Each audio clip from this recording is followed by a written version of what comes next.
বন্ধুরা চমকে উঠবেন না, আমি একটি বন্দুক হাতে নিয়ে কি যেন নিশানা করে আমি সেটাকে গুলি করছি। হ্যাঁ বন্ধুরা, ভয় পাবেন না, আমি একটি বেলুনকে নিশানা করে ফোটানোর চেষ্টা করছি।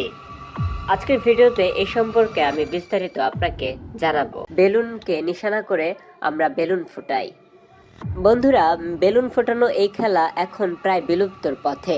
এই চাচাকে দেখছেন, তিনি এই ব্যবসার সাথে জড়িত আছেন প্রায় 25 বছর।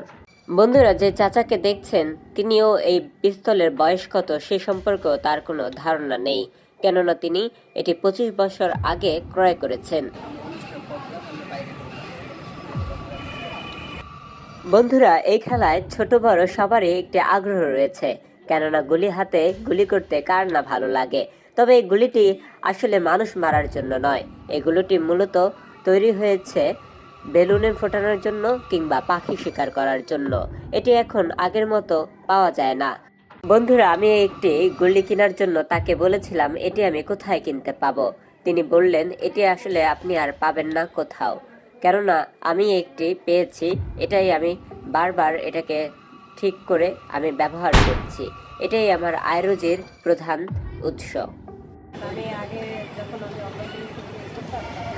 এই চাচা মূলত এই ব্যবসা করে তিনি তার জীবিকা নির্বাহ করে।